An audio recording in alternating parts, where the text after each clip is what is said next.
ఓం శుక్లాంబరధరం విష్ణుం శశివర్ణం చతుర్భుజం ప్రసన్నవదనం ధ్యాయే సర్వవిఘ్నోపశాంతయే. ఓం శ్రీకృష్ణ పరబ్రహ్మణే నమః. శ్రీమద్భగవద్గీత అధ దశమోऽధ్యాయః విభూతియోగః. 5వ శ్లోకం.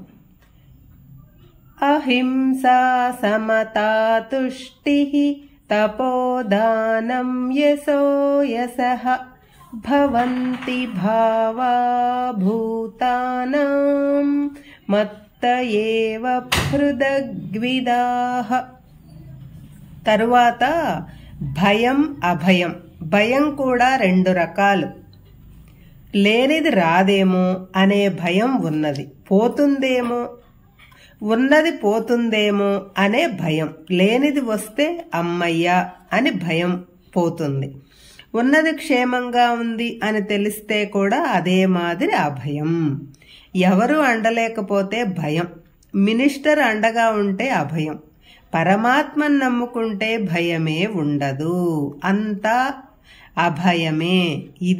ఇది కూడా ఒక మానసిక వికారమే. అహింస అంటే ఎదుటి వారిని మాటలతో కానీ చేతలతో కానీ శారీరకంగా కానీ మానసికంగా కానీ హింసించకపోవటం, బాధ పెట్టకపోవటం. ఎదుటివాడు తమకు ఏమి చేస్తే తన మనసును బాధ కలుగుతుందో ఆ పని చేయకుండా ఉండాలి. సమత అంటే అందరినీ సమంగా చూడాలి. మానవులకు లేని లక్షణాలలో ఇది ఒకటి. అందరినీ సమానంగా చూడటం ఎవ్వరికి నచ్చదు. తాను అందరికంటే గొప్పవాడు అనుకోవటమే అందరి లక్షణం. అందుకే కులము, ధనము, పదవి, హోదా, మతము వీటి ప్రాతిపదిక మీద అసమానతలు ఏర్పడ్డాయి. ఈ అసమానతలను తొలగించటానికే మన రాజ్యాంగంలో ఆర్టికల్ 14 పొందుపరిచారు. ఎల్లప్పుడూ తృప్తిగా ఉండాలి. మానవులకు లేని లక్షణాలలో ఇది ప్రధానమైనది. ఉన్నదానితో తృప్తి చెందకపోవటం, లేనిది కావాలని కోరుకోవటం. ఉన్నదానితో తృప్తి చెందకపోతే ఆ అసంతృప్తి వాడిలోనే ఉంటుంది. కానీ అది ఎక్కువైతే పక్కవాడిది లాగేసుకోవటం పరిగణిస్తుంది. పక్కవాడిది లాగేసుకుంటేకోవడమే కాకుండా సమాజాన్ని దోచుకోవటం అభివృద్ధి చెందుతుంది. ఇది ప్రమాదకరం. దీనికి మూల కారణం ఉన్నదానితో తృప్తి చెందకపోవటం. ప్రతి పనిని ఒక తపస్సులాగా చేయాలి. అంటే చేసే పని మీద శ్రద్ధ ఉండాలి. ఇది కూడా చాలా మందిలో ఉండదు. ఏదో చేశామంటే చేస్తుంటారు, పరధ్యానంగా చేస్తారు. అలా చేసిన పనులకు ఫలితం కూడా అదే మాదిరి ఉంటుంది. కాబట్టి విద్యాలయాల్లో కానీ, కార్యాలయాల్లో కానీ, రాజకీయాల్లో కానీ చేసే పనిని ఒక తపస్సులాగా చేయటం అలవాటు చేసుకోవాలి. ఉన్నదానిలో ఇతరులకు దానం చెయ్యాలి అని అనుకోవటం ఎంత వచ్చినా చిన్ని నా బుజ్జ శ్రీరామ రక్షగా ఉండాలి. ఇతరులు ఏమైనా పర్వాలేదు అని అనుకోకూడదు. మనకు కావాల్సినంత వరకు ఉంచుకొని మిగిలినది ఇతరులతో పంచుకుంటే ఆ మానసిక ఆనందమే వేరు. అందుకే పూర్వకాలంలో అతిథికి భోజనం పెట్టిన తర్వాతనే తాను తినేవాడు గృహస్థు. కీర్తి వచ్చినప్పుడు పొంగిపోవటం, అపకీర్తి వచ్చినప్పుడు కుంగిపోవటం కూడా మనోవికారాలే. కీర్తి, అపకీర్తి దేహానికి సంబంధించినవి కావు, కేవలం మనస్సుకు, అహంకారానికి సంబంధించినవి.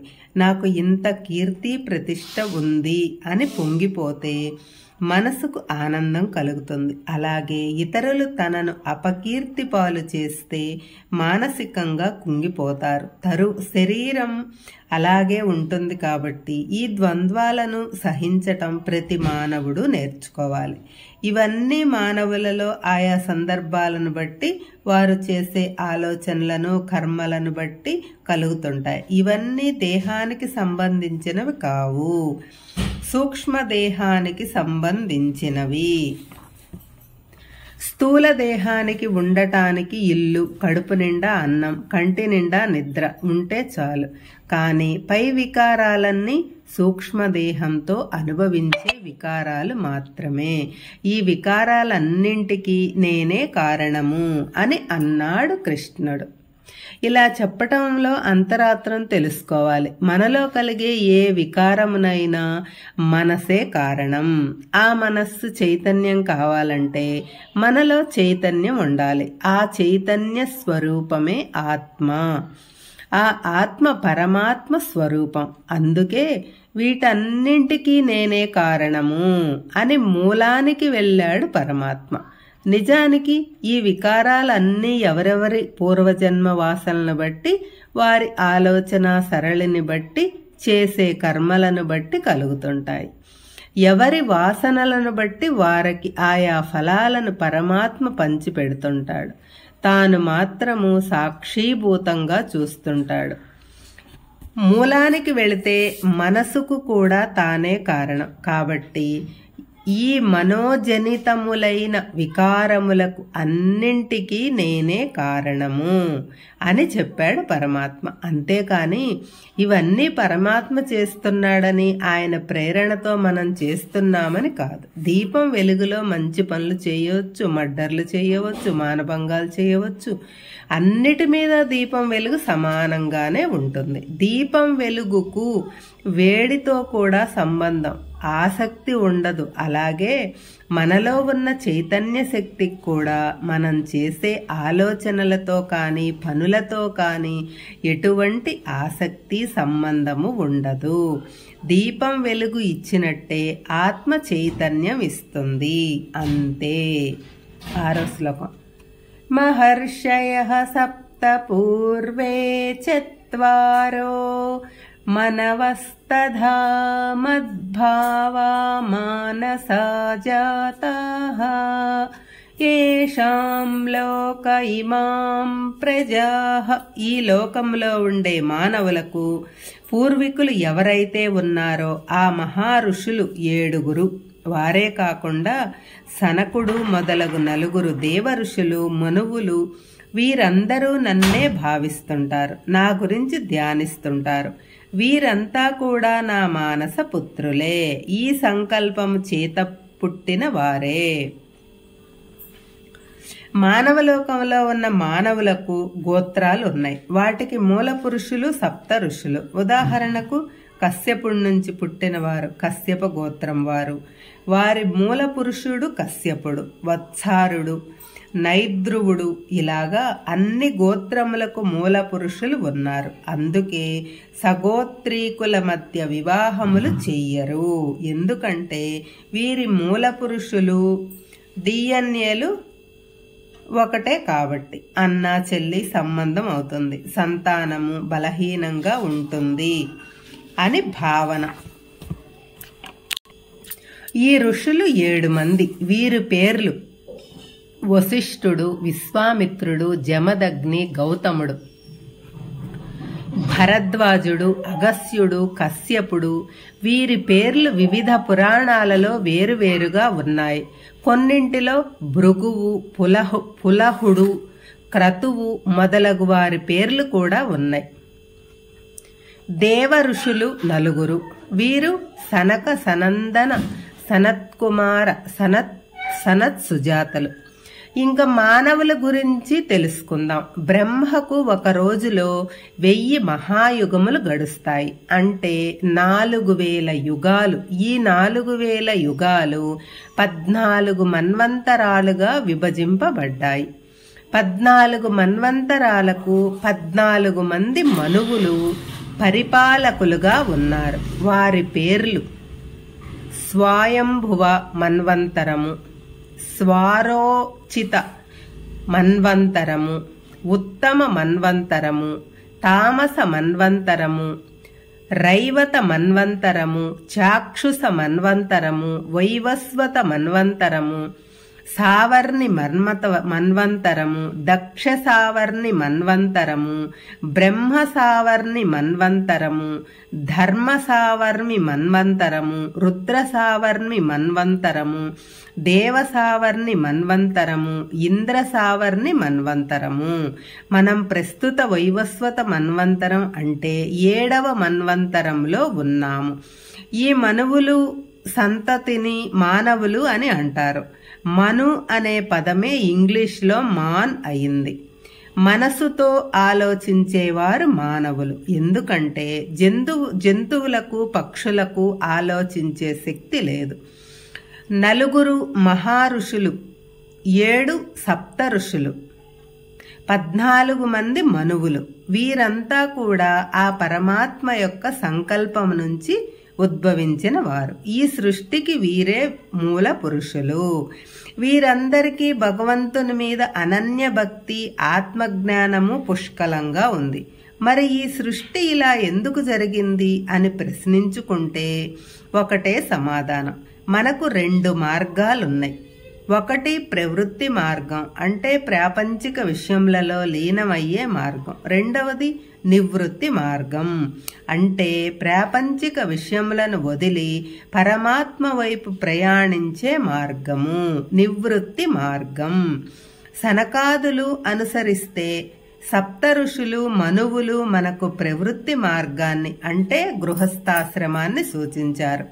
ముందు ప్రవృత్తి మార్గాన్ని అనుసరించి తరువాత నివృత్తి మార్గాన్ని అనుసరించారు. మనకు కూడా ఇదే మార్గాన్ని సూచించారు. పరమాత్మ సంకల్ప మాత్రం చేతనే సృష్టిని చేయగలడు. ఆ మాటకొస్తే మానవులు కూడా ఏ పని చేయటానికైనా ముందు సంకల్పించాలి.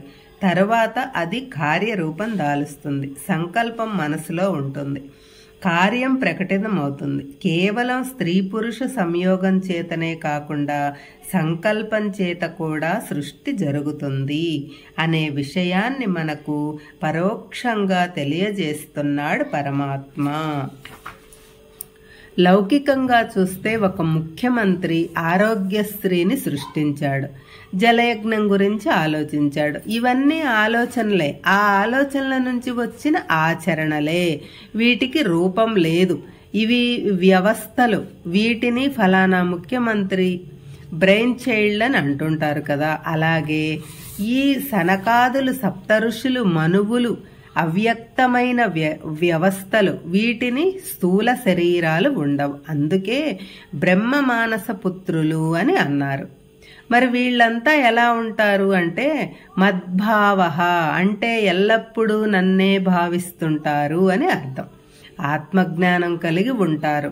కానీ ఆ మహర్షుల నుంచి పుట్టిన మనం మాత్రం భగవద్భావన లేకుండా ఎప్పుడూ ప్రాపంచిక విషయముల గురించి పాకులాడుతున్నాము.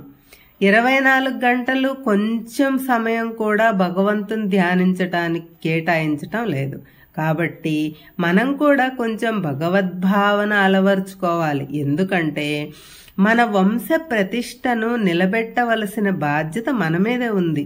ఎప్పుడో ఉన్న పూర్వీకుల గురించి ఇప్పుడు ఎందుకు అనుకోవచ్చు, కానీ వివాహాల్లో గోత్రం చూస్తున్నాము, పూజల్లో గోత్రం చెబుతున్నాము, కానీ వారిని మాత్రం మర్చిపోతున్నాం. వారి గోత్రంలో ఎంతమంది ఋషులు ఉన్నారో చాలా మంది గుర్తులేదు.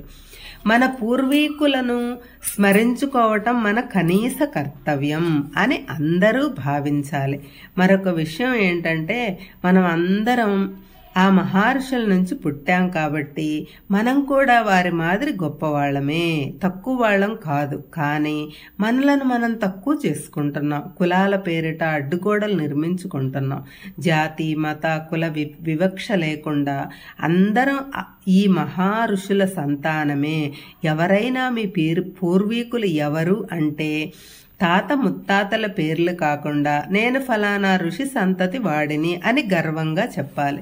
పూర్వకాలంలో తమను తాము పరిచయం చేసుకోవటానికి ప్రవర చెప్పుకునేవాళ్ళు. అందులో గోత్రనామాలు ఉండేవి. నేను అంతటి వాడిని అని మానసికంగా భావించాలి. అందరూ వాళ్ళంతటి గొప్పవాళ్లం కావటానికే ప్రయత్నించాలి. సప్త ఋషులు మన జన్మలకు మూల కారకులు. అందుకే సనకాదులు మనకి మోక్ష మార్గం మార్గమును బోధించారు. మనువులు మనకి ధర్మ మార్గాన్ని బోధించారు.